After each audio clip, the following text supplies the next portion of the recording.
Welcome to Mountain Cooking with Missy. Today I'm going to show you how to make these stewed old-timey taters. Just like my mama used to make us. They are so good.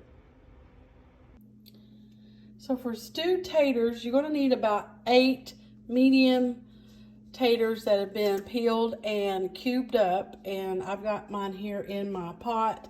And you're going to just pour some water over them up until just till they're covered, like that.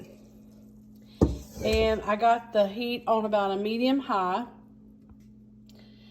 Now I'm going to add about 2 tablespoons of butter. You can use salted butter or unsalted butter. I'm using salted.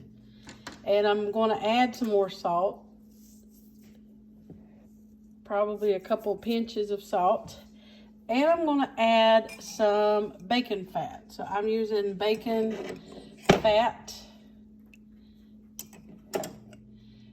because these don't have any kind of meat in them. Stewed taters were just taters. We call them cooked down taters.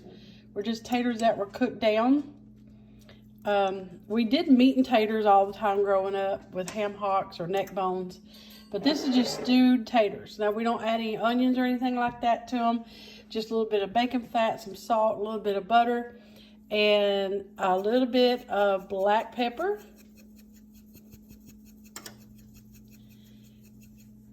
And I'm just going to stir them.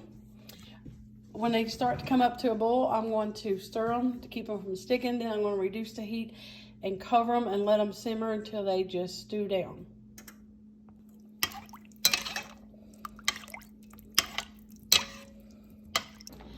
So once the taters start to boil, you want to reduce the heat and you want to stir them occasionally, but just let them stew down. And this is going to probably take about 30, maybe 40 minutes for them to really stew down. Ever to your, you can do it to your liking, but I like them really stewed down to where the broth starts to really thicken up. That's how my mom made them. That's how I like them. And they're going to be so good. This is just a simple Appalachian dish that I grew up on, and I know y'all will like it too. So I'm going to cover them back up and let them simmer until they're done. So I had mine covered for about 30 minutes, and they're not as thick as I would like them to be. Again, this is just one of those old-timey methods.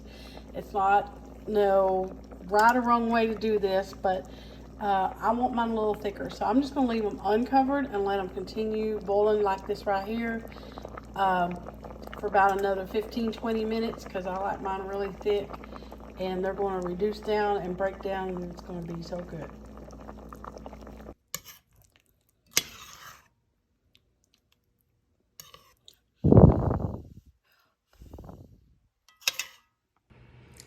All right, y'all, it's time for me to eat these taters that I grew up on. I remember eating these so many times, just stewed, plain old, good old stewed taters. And these are right up there with one of my favorite comfort foods from down home.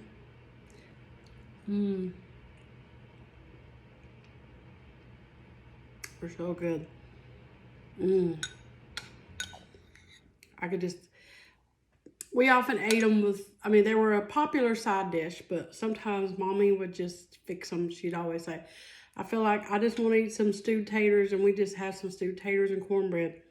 It's so good. But these are delicious. They're simple. I don't know about y'all, if you've ever heard of them, if you call them stewed taters, let me know. We always did. Some people may call them different things, but if you've had taters like this, let me know. But we always just call them stewed taters or cooked down taters. But I tell you, these are good. And it's like I don't know, growing up in Appalachia in the mountains of southeast Kentucky, we had these a lot. And like I said, sometimes we would have meat and taters, which were like cooked down taters with like ham hocks or neck bones. But these were just simpler, different. You could taste that little bit of bacon grease in there and that butter. These just are so good. I need one more bite. Hits the spot, I tell you. So I hope you try these. If you do, let me know.